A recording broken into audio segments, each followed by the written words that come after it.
Your nighttime routine may be a huge reason why you're feeling burned out and exhausted. If you are regularly experiencing low energy, you're constantly feeling behind, hyper stressed, or like there's never enough breathing room, it could be because your bedtime routine needs a facelift. This part of the day is often overlooked by high performers who seek to make every moment an opportunity to move closer to their biggest goals. In today's episode, I'm going to share why high performers, especially should choose a different course of action and how to prioritize your success for the next day with simple habits that you can start the night before. Welcome to Wellness for High Performers, where ambitious people discover the path to sustainable wellness that actually feels good so they can build the dream without burning out. I'm your host, Erica Jones. I'm a wellness strategist and entrepreneur, and I help high performers create massive momentum by weaving wellness into their daily life. You toss in bed, attempting to get comfortable for what feels like the millionth time in the last 10 minutes. You're wondering what time it is while also fighting the urge to look at the clock. Because if you look at the clock, it's over. If it's too close to your rise time, then there's no point in trying to get back to sleep. You'll have to drag yourself through the day, surviving on willpower and lots of caffeine. If it's too far from morning, you may lose all hope that you'll ever get to sleep tonight. Maybe you can relate to that little story or at least some parts of it. Now, if you've experienced a rough night of sleep occasionally, that's really no big deal because everyone has a bad night of sleep every now and then. But if you routinely find yourself tossing when it's time to sleep, you constantly feel tired during the day, you know your bedtime routine could use some improvement, or you just want to be on top of your game like every high performer, this episode is for you because today we're going to cover why your sleep matters more than you think, what the average American does every night before bed, and why you should be different, and how your current bedtime routine could be negatively impacting your sleep. I'm also going to tell you the number one action to take today to improve sleep tonight and how to create a bedtime routine that works for you. I'm Erica Jones, and I help high achievers create unstoppable momentum by weaving wellness and longevity into their daily rhythms. Before we dive into the meat and potatoes, I do want to emphasize that for you, high performer, sleep matters the most. It's one of the most simple and effective ways that you can set yourself up for success for the following day. And it really starts the night before with your habits. If you're one of those people who thinks you'll make up for lost sleep later in life or that you'll sleep when you're dead, my hope is that this episode convinces you to think otherwise because your sleep cannot be viewed as a rate limiting step on your journey for achievement. Yet, this mentality is embraced by many high achieving people. Wellness is considered a luxury, while success and reaching the top of your game, those are the preeminent goals, even sometimes at the expense of your health, your relationships, and ultimately your happiness. So, I want to flip that narrative on its head because you can be extremely successful while stewarding the things that are most valuable, like your health. So, let's talk about why your sleep matters and why you can't afford to ignore it. The first thing I'll mention is brain health. So, studies suggest that sleep plays a big role in clearing beta amyloid plaques from the brain. Beta amyloid plaques are a hallmark of Alzheimer's disease. And so, you can imagine that if you have chronic sleep deprivation, this increases the risk of cognitive decline and specifically increases your risk for Alzheimer's. The second reason why your sleep is important is because of cellular support. So, when you're sleeping, your body is repairing damaged cells and tissues. So, if you have chronic poor sleep, this interferes with that process and can lead to premature aging at the cellular level. In fact, your telomeres shorten faster in people who regularly sleep less than 6 hours a night, and that accelerates biological aging. The other reason why your sleep matters is because of immune support. So, your sleep supports healthy immune system function. And poor sleep can make you more susceptible to catching the sniffles or the stomach bug, which nobody wants that. The fourth thing is your skin health. So, if you want skin that stays youthful and firm, then you need to prioritize your sleep because you need deep sleep to release growth hormone that supports collagen production. And when you consistently have terrible sleep, it's a recipe for wrinkled, sagging, dull skin and dark circles under your eyes. Not a great look. The next thing is your stress response. So, poor sleep can also interfere with your ability to adapt during the day and respond to stressors that all people have, especially high performers as they're going throughout their day. You may not be able to process well. You may be more reactive versus responsive, and that can impact your decision making. It can impact your mood, make you more irritable, even your appetite, causing you to eat more. The other thing that you want to think about is your longevity. Studies show that regularly sleeping less than 7 hours a night is associated with a higher risk of mortality. And finally, chronic disease. So you increase the risk of chronic diseases like heart disease, cancer, diabetes, stroke, and hypertension when you aren't getting enough sleep. So, those are really the biological reasons why you want to focus on sleep and prioritizing that. And obviously, the biological influences how you feel and function during the day, whether or not you have high energy, whether or not you're dealing with food cravings, hormonal imbalances, things like that. Sleep can really impact that. But there's other reasons to prioritize your sleep as well that have nothing to do with your physiology. And the first is the fact that you're a high performer. So you have a lot to do. You have a lot to accomplish during the day. People are depending on you because you deliver. So you don't have time to feel sluggish or struggle through that strategy session because you didn't sleep well. You've got to be on top of your game, and that includes prioritizing your sleep. The second reason is you also have no time to be sick or in bed with the flu, and bad sleep increases your risk of getting sick. And chances are, if you're that high achiever, that high performer, you don't have time for that. And then finally, and this is probably the most important, is that the world needs your impact. So suppose you shorten or otherwise dampen your life because you didn't do something simple like prioritize your sleep. In that case, it's not just you who's going to suffer. You're also going to impact all the people and lives that you touch every single day. So, hopefully, this has convinced you to put sleep a little higher up on your list of priorities during the day. And I'm hoping by the end of this episode, it'll be at the top of your list. So let's talk about your bedtime routine and how this is a huge factor, maybe even the number one factor that is impacting your quality of sleep at night. So, barring any medical issues that have gone unaddressed, your bedtime routine is a huge needle mover for most people when it comes to sleep. And everyone has a bedtime routine, whether it's healthy or not. You likely have a pretty set sequence of events that you partake in on most nights before you hit the sack. And if you're like the average American, your bedtime routine involves technology. So maybe some of these resonate with you. General screen use: 90% of Americans reported using some kind of technology in the bedroom in the hour before they were trying to sleep. The under 30 crowd was even higher at 96%. Social media: 55 to 60% of people spend time on social media apps like Instagram, TikTok, X, and Facebook before sleeping. And the average time spent is 30 to 45 minutes. Let's talk about videos and TV. Nearly 48% of adults watch streaming services like a Netflix or YouTube or cable TV before bed. And about 80% of young adults, those that are aged 18 through 34, have binge watched before bed, leading to later bedtimes. Work and business: around 35% of people check work related emails or complete tasks on laptops right before sleeping. I would venture to guess that percentage is much higher in the high performing crowd. Video games: about 25% of people under 30 play video games within an hour of bedtime. So, screen use before bed is not just common, it's very prevalent. But keeping screens inside of your bedtime routine is not without consequences. So, here's just a few ways that this nightly ritual of being plugged into technology, into your screen, can really impact your sleep and your overall health. The first is blue light exposure. So, blue light exposure, this is the light that's emitted from phones, from TVs. This kind of light that's emitted before bed can suppress melatonin secretion. That's your body's sleep hormone. And so it can delay your body's readiness for sleep by 1.5 to 2 hours. So if you've ever tossed in bed for 1.5 to 2 hours, screens can really affect that and create that situation.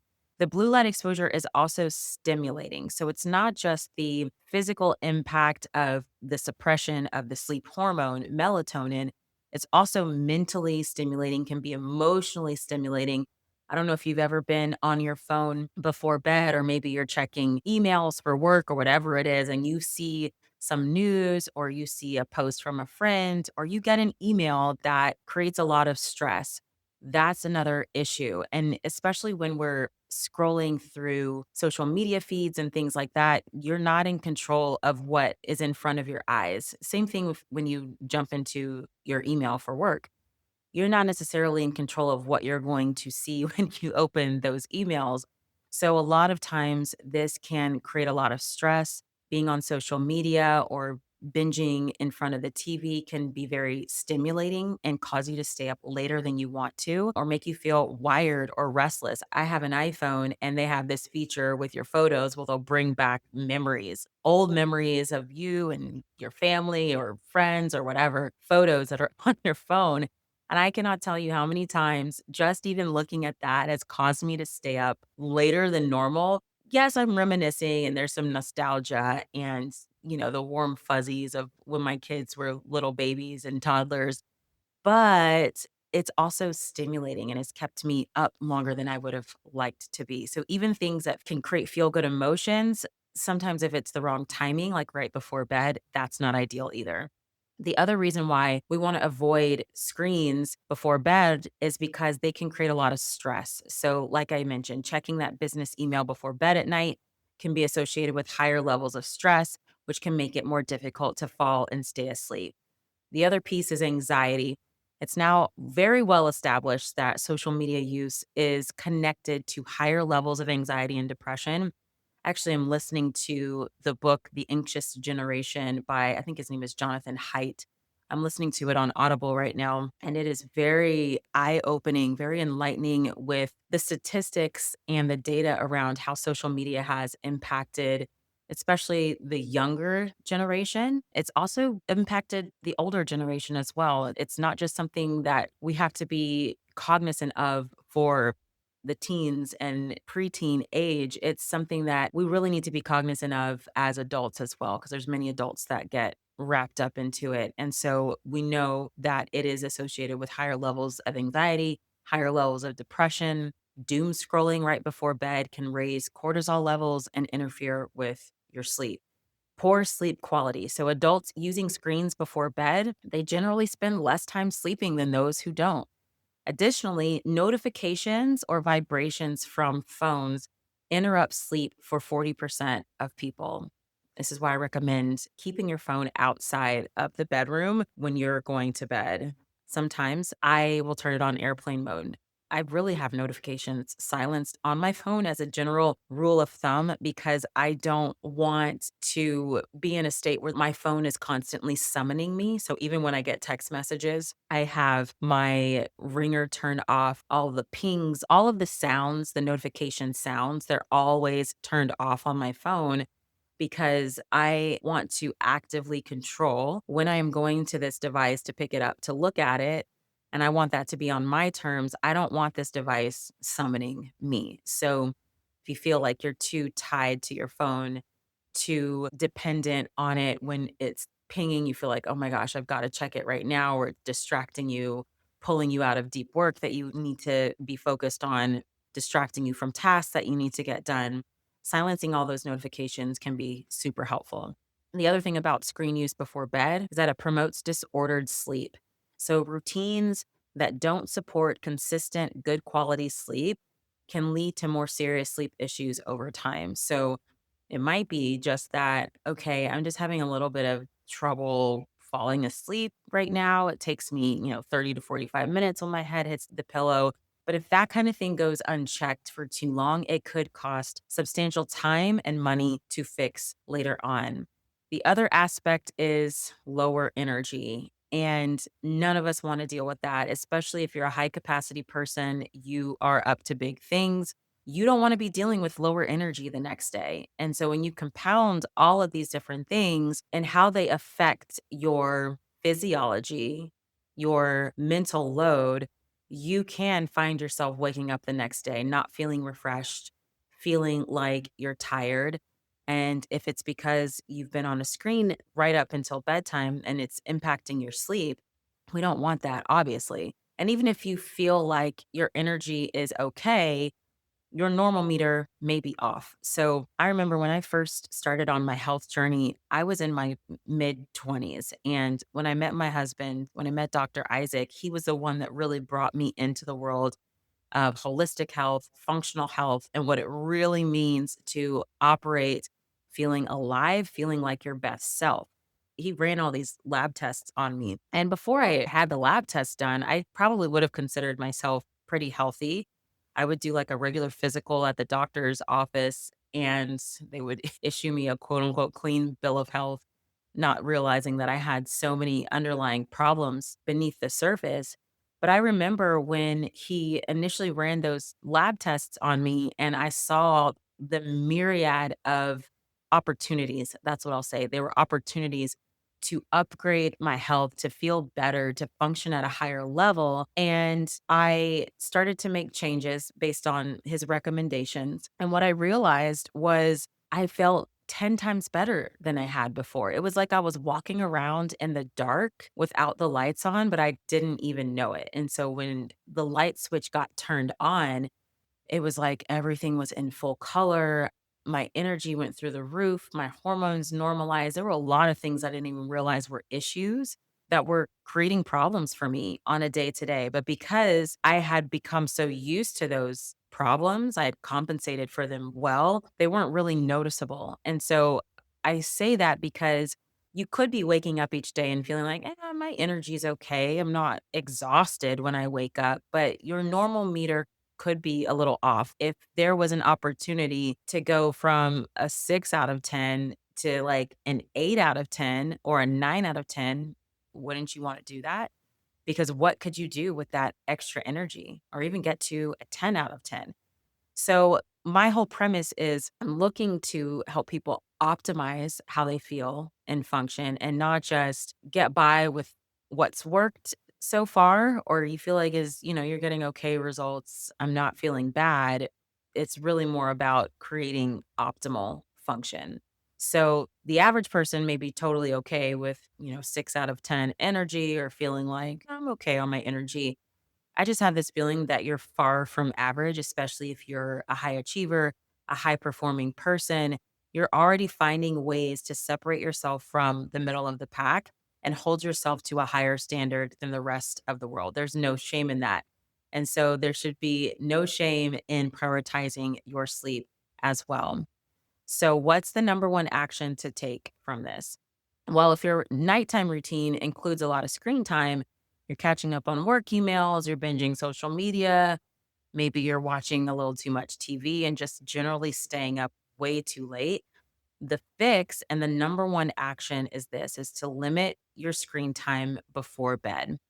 Now, my rule of thumb is 1 to 2 hours before bed, and I'll explain why. Many experts say, okay, you need to avoid screens a minimum of 30 minutes before bed. We're doing this to reduce the impact of blue light exposure on your sleep. So they're saying a minimum of 30 minutes. You can be okay with 30 minutes of screen free time before bed, and you should be good to go to sleep. And this may work well with respect to the impact of blue light exposure on your sleep. So remember, we talked about blue light and how it can interfere with melatonin secretion. That is your body's sleep hormone. And so we don't want any interference there because we want you to be able to fall asleep and stay asleep. But it's not just blue light exposure that's the issue with the screens. If all I care about is blue light exposure, okay, I'm going to go with that minimum maybe of 30 minutes because then the blue light is not impacting my sleep. But it's not just the blue light. The screens are amping up our energy. They are stimulating when we should be winding down. Now, there's obviously ways you can use screens that can help to facilitate a wind down. And I'll talk about some of those in a minute. But the way that most people are using them, they are not associated with relaxation and winding down. They're associated with stimulation and amping up. And we don't want that. The other part of this is that the high performer's daily life and workload often requires more than just 30 minutes of wind down. So, if you are like me, you're a high capacity person, you are pushing your brain and your body for a significant portion of the day. People like that often need more than 30 minutes to turn off and to wind down. So, when you give yourself ample time to rest and wind down at the end of the day, it can help you ease into that more relaxed state, which a lot of people simply don't make the time to do.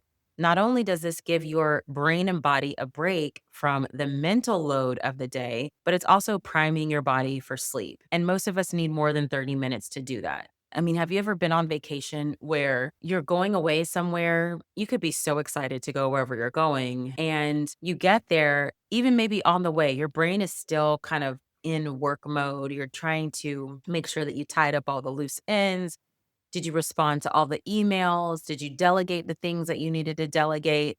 It may take you 24 to 48 hours to really turn your brain off and get out of work mode. I know sometimes when we vacation, it can take a full 24 hours to 36 to 48 to really feel like, okay, I've let go of my daily life back home. I can really immerse myself in the vacation and be present here on this new adventure, wherever we're going. So I hope that helps to frame up. I'm really trying to paint the picture of why 30 minutes is really not enough time for most high performers. And this is why I stick to the guideline of being screen free 1 to 2 hours before bed. It's not just because of the blue light exposure. It is because most high performing people need ample time to really take a break from the day, remove themselves from the mental load, and to have space to relax and wind down. And the amount of time can vary based on the person. It will vary based on the type of work that you do each day. But for me, I need an absolute minimum of an hour. 2 hours is ideal for me. You'll find the sweet spot for you as you experiment with this. But the point is just to create the space for you to do this, and then you'll find out what works the best. And I just want to clarify a point here. So when I say 1 to 2 hours of screen free time, I mean prolonged screen use. If I'm responding to a quick text, let's say I'm trying to firm up lunch plans tomorrow with somebody, I don't think that's a big deal. I'm not dogmatic about this. And on the weekends, especially when I'm in more of a chill mode, I'm more able to rest, sleep in, that kind of thing. I'll break the rule and watch a movie or TV show right up until bedtime. That's not a big deal to me.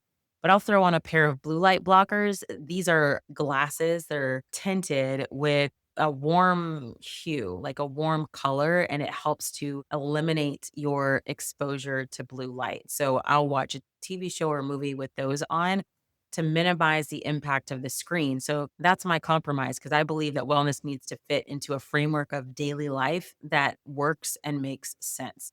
So you can build your way up to this habit. You could start with disengaging from your screens 10 to 15 minutes before bed. If you're starting from scratch, just start somewhere because this will help to prepare your body for sleep. Now, if you're used to spending the night cozied up with your phone or your laptop, or you're parked in front of the TV, binging on a show, you might be wondering, well, what can I do that doesn't involve a screen in the evening? Well, there's a lot of things. The goal is to do something that you enjoy that also helps you unwind and get into that chilled out, restful state as you near bedtime. So, here's some ideas to get you going. So, reading is one of them. Grab an interesting book, a sleepy herbal tea, maybe your favorite comfy PJs, and enjoy. A study found that 42% of participants who read a book before bed reported better sleep compared to 28% of non readers. I would just steer clear of any content that will keep you up at night, anything that's stimulating. I personally avoid reading business related material because of this. So you do what works for you. The other thing you could do is journal. So, writing in a journal can help you clear any unresolved emotions from the day, making it easier to drift off to sleep. You can also try deep breathing or meditation. Apps like the Calm app or the Abide app can be super helpful for this, especially if you're a beginner. So, this is one of the ways where you can use a phone or a device that is calming and meditative versus stimulating. You can also stretch before bed. So, research indicates that regular stretching is associated with a lower risk of death, independent of other forms of exercise. I love to daily stretch. I love to do this before bed because it can relieve muscle tension. It helps me to recover after workouts, after training days. And it also just promotes relaxation and deep, rejuvenating sleep. Also, think about longevity and wanting full mobility of my body as I age, and stretching is a really great way to achieve that. Another thing you might want to do is have a bath or a shower.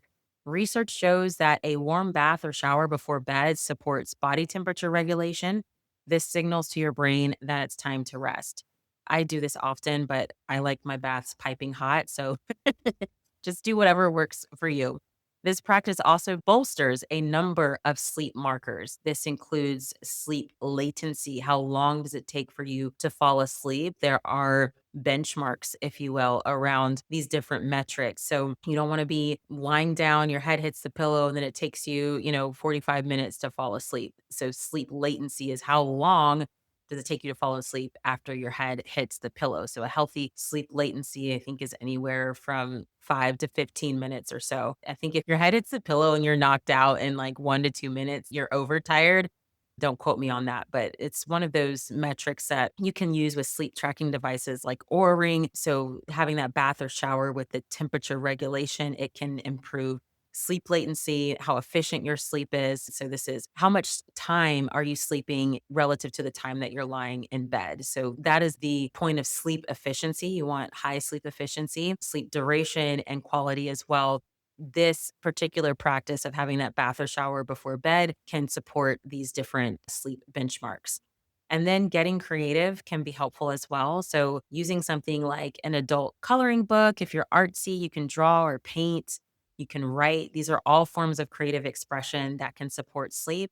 These creative activities also help to refresh your mind, improve your mood, reduce your stress levels, and encourage neuroplasticity or your brain's ability to adapt and grow.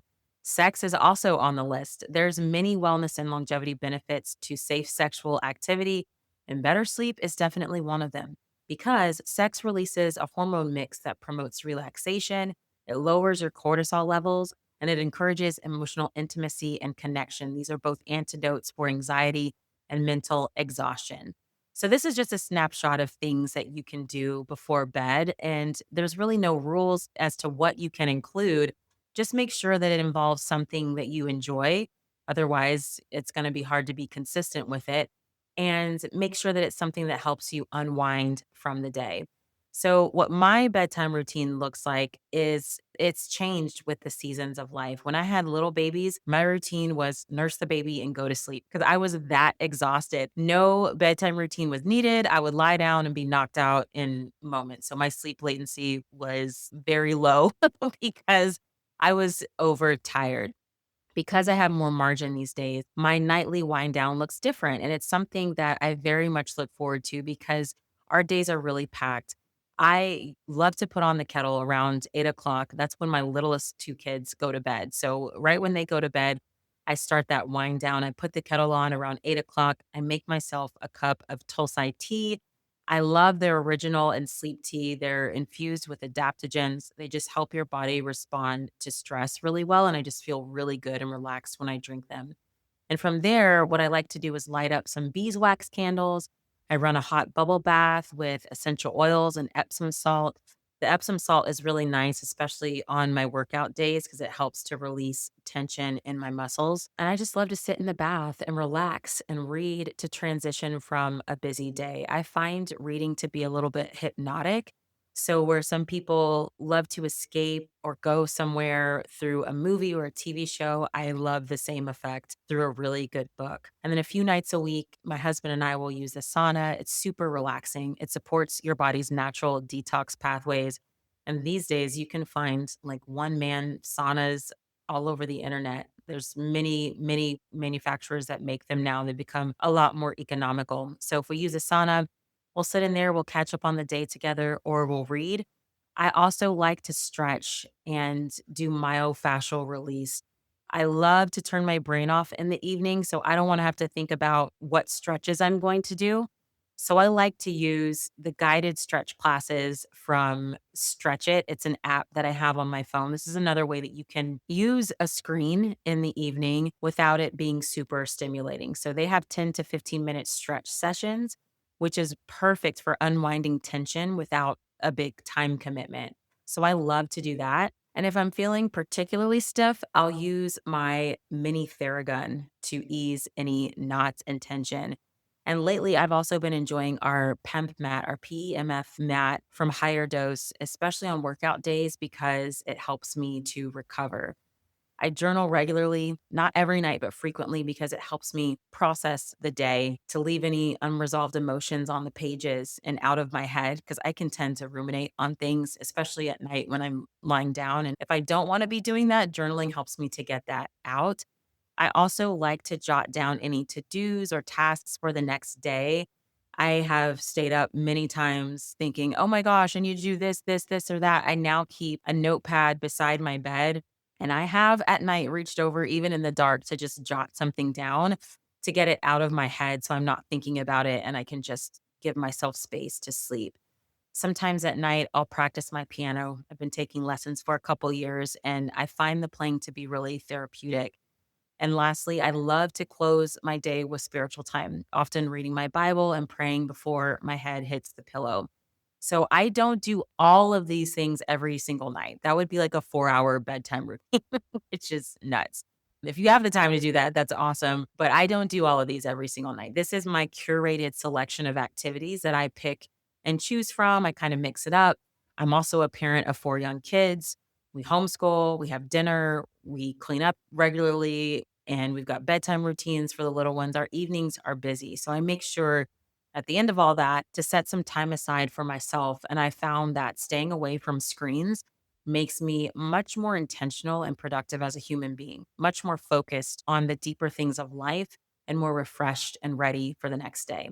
So, your number one takeaway from this podcast is to take one step in the direction of evenings that support your health and well being. So, this can be choosing a couple nights a week where you want to try one of the wind down activities I mentioned. It could be starting with 15 minutes of screen free time before bed and just working your way up from there. It doesn't really matter what you choose, just follow the Elevate method that I mentioned in episode 2 and make it simple, strategic, and sustainable.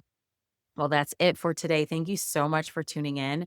I hope this episode gave you a fresh perspective or a practical insight that you'll be bringing into your daily life. And remember that you can build your dream and protect your well being at the same time. Keep protecting your energy, keep honoring your well being, and I'll see you in the next episode.